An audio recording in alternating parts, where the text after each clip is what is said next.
This is the ATK X1 Pro. It's one of the latest gaming mice from ATK. It has a familiar shape and it has the latest Pixart sensor. It's a lightweight gaming mouse too and can support higher polling rates. But are these features enough to say that this is the best budget gaming mouse this year?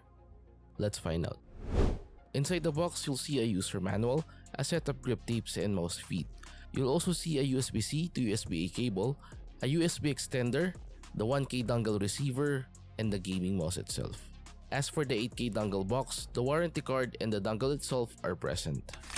As for the pricing, I got mine for only 3,190 pesos or around $55 US. I got this mouse from Shopee and the link to the store where I bought this is posted below. Feel free to check it out.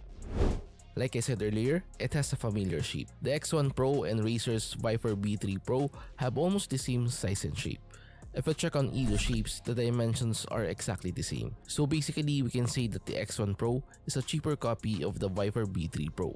To be honest, I like the shape and size of the X1 Pro. The hump supports my palm well when I'm using it. I'm a relaxed claw grip user and I like gaming mice with taller humps. For reference, my hand size is 18.5 centimeters. If you have smaller hand size than mine, palm and claw grip might be good for you when using this gaming mouse.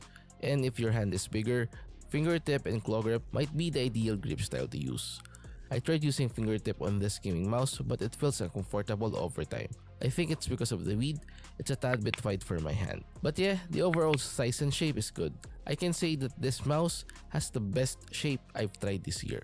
Another good feature of this gaming mouse is its weight. The X1 Pro weighs 51 grams on my scale. With the size and shape of this gaming mouse, the weight is quite surprising to be honest. Most gaming mice with the same or almost the same dimensions weigh 55 grams above. And I think one of the reasons for having a lighter weight is its battery. The X1 Pro has 200 mAh battery capacity. The Pro variant has the smallest capacity among the 3 gaming mice in the ATK X1 series. In my testing, the 250 mAh lasted for 21 hours of wireless usage while connected using the 8K polling rate. Apologies, I wasn't able to test the battery using the 4K, 2K, and 1K polling rates. But for sure, having the X1 Pro connected using a lower polling rate can make the battery life longer. Just like the ATK F1 Pro that we have reviewed before, this gaming mouse has Omron optical switches. If I'm going to compare the implementation on both gaming mice, I can say the X1 Pro has the lighter and better clicking experience. Now if we inspect the clickers, it has aggressive and tall grooves. They are also responsive from tip to center and spammable. Both clickers have minimal pre-travel if you try to press them and have minimal to no post-travel. Moreover, I don't feel any switch grinding, which is good. But there's minimal side wobbling on both clickers. This might be an issue for some, but for me, it's fine. If you have big hands or you place your fingers near the far sides of the clickers, you might feel the edges of the mouse. This can be annoying, especially if you play aggressively. And as for the side buttons, it has one switches. Both buttons are not mushy, which is good especially if you use the side buttons in your game. They have minimal pre-travel just like the main clickers. But button 5 or the right button has more post-travel compared to the button 4 or left button. Furthermore, the placement of the buttons is good and they are very reachable. As for the scroll wheel, the X1 Pro has F-Switch E10. So far, the scrolling experience is good. It's not stiff, which is good, and I like the rubber used because it doesn't attract too much dust. It's not hard when you press it and has a tactile feeling. By the way, here's a quick sound test of the mouse buttons and the scroll wheel.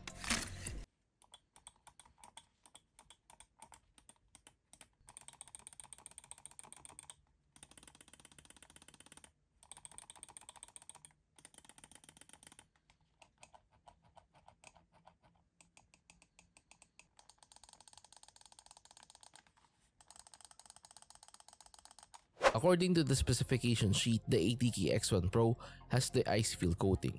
This coating feels slippery if you have dry hands, but if you have sweaty hand, it feels creepy. To be honest, I'm not impressed with the coating. Smudges build up already in just my 3 weeks of testing. I tried removing them by wiping the mouse with a damp microfiber cloth, but some smudges are still there. However, I don't know if this is the same with the white colorway. I guess go for the white version just to be safe. As for the build quality, it's good so far. In my 3 weeks of using it, there are no flexing or creaking sounds if you apply heavy pressure. There's no rattling sound too if you try to shake it. Here's a quick example.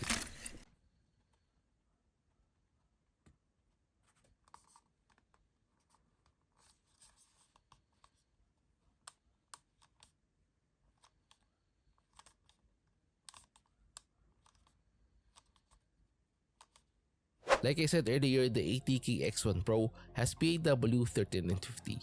So far the implementation is good. There are no sensor related issues during my testing. If you're getting the ultimate variant, you'll get the PAW1350 Ultra. I think it's a customized version of the aforementioned sensor. As for its mouse feet, the X1 Pro has 100% VTFE mouse skates. So far the gliding experience is fine and it doesn't need a break-in period. The skates are smooth enough when gliding.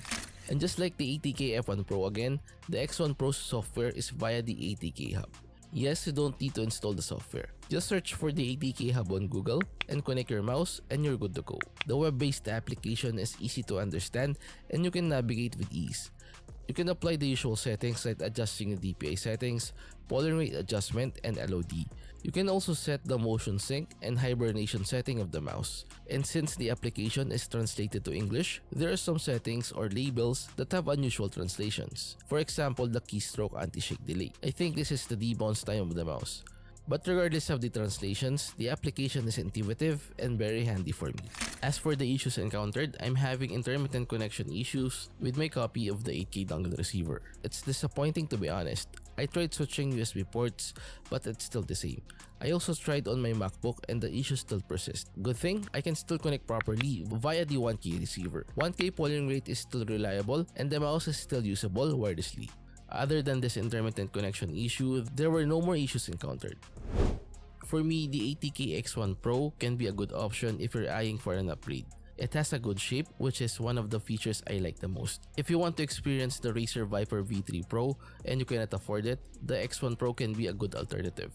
It's a clone of the Viper V3 Pro. In addition, it has the latest PixArt sensor, the PAW3950. Also, it's lightweight and has optical switches. Double clicking would not be an issue. The clicking experience is good too because the implementation is soft and the clickers are spammable. The build quality is good too even if it's a lightweight gaming mouse. However, I will not consider this as the best budget gaming mouse this year. The 8K dongle issue I mentioned earlier is really annoying. My copy of the 8K dongle receiver has an intermittent connection issue. I want to experience higher polling rates but the 8K dongle receiver itself is broken. Good thing, the 1K and 8K receiver are separate components and I can still use the mouse wirelessly. Another major concern for me is the coating. As you have seen earlier, there are markings or smudges that cannot be removed even though I keep on wiping it.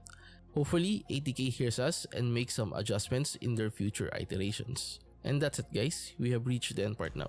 Hopefully this video helped you. Till our next, goodbye.